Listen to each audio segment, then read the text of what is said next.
Tonight we are learning that thousands of horses in our state are bound for slaughter across the border. And while slaughtering horses is illegal in the U.S., it is legal in other countries. And at least one rescue group wants to change that, and, well, you might too. And that is why we're going 360, so you can decide what the right thing is. Here is Contact 7 investigative reporter Ryan Luby. We got 2 more horses that just got checked in. They're all the way up there. We often think of horses by their names, but in public auction houses across Colorado, All right, here we go. $100 pay up. they're often known by numbers in name and in size. They're weighing 100 pounds. That stands in contrast to the iconic images ingrained in most of us. The beauty of horses running free in the Wild West, a symbol in so many ways of our country. Ah, pretty girl. And that's where we start this 360 with the images seen here with the people who are desperate rescuers. We specialize in saving slaughter-bound horses. Andrea Mena is one of the leaders at the Drifters Hearts of Hope Horse Rescue near Franktown. While the group would like to spend donations they receive for rescuing and caring for horses, they instead are spending thousands trying to keep horses from Mexican slaughterhouses. The issue when they go to auction is we have to outbid. So we're putting rescue money to outbid other buyers, which we don't outbid private buyers, but we're outbidding the horse traders that come through to make sure that they get a good home. Indeed, horses from Colorado are big business for traders who take them to Mexico for slaughter. Whew. Thousands. I mean, thousands, at least 50,000. That's how much Andrea guesses the group has spent just in the past year buying horses so the traders bound for the border cannot get them. So this is Finley. This is Finley. And that means horses they'd otherwise rescue, horses that need care, don't get it.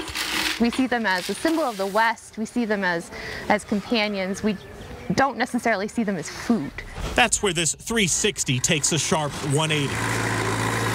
Horses, the traders say, are food no different than cows or chickens. But there's also a business on the other side of it where horses need someplace to go. And sad to say, but that's slaughter. Jason Fabricius is a longtime horse trader near Eaton, Colorado, and he makes no apologies for his business. These horses show up. There's no place for them to go. The rancher's done using them. The backyard person's done petting them. They come to a public auction. I buy them, and I buy them by the truckloads. And we send them to Mexico. His family has been in the horse trading industry for decades, and they used to take horses to slaughter in Nebraska up until about 10 years ago, up until the time horse slaughter in the U.S. was banned.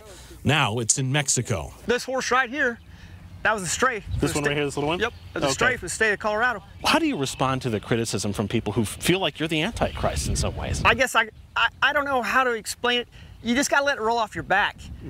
You know, I've had death threats. I've had, you name it, I've had it. It is what it is. And that's what he makes of the auction process, too. A horse has X amount of value. Jason's other argument in support of his business is the economics. There is a big market for horse meat in other countries.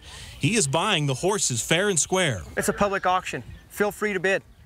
And the market's the market. When it comes to stray horses, that's how Colorado law looks at it, too. And the statutory obligation is to try to get them back to their owners. And if you can't get them back to their owners, they have to go to sale for the benefit of the owner, and the proceeds of those sales are held for the benefit of the owner for 6 years. The state had at least 60 stray horses sold at auction in the last 2.5 years, some of which very well could have ended up in Mexico. And that is perfectly legal. That brings us back to Andrea and a different viewpoint that might surprise you. For us, we actually see that bringing slaughter back to the United States would be the most humane option, which is kind of a strange thing to say. Strange indeed, but her point is horse slaughter operations in the U.S. would be far more regulated like they once were. Procedures would have to be followed, and that means slaughter-bound horses would be, in her view, less likely to suffer. It almost seems as if you've kind of mentally made a compromise to say if we're going to do it, because it's going to happen, clearly, let's at least do it in this country. Right, exactly. Ryan Luby, Denver 7. Fascinating. So your thoughts on this? Please email us 360@thedenverchannel.com or jump in on this conversation. It is underway right now on the Denver Channel Facebook page.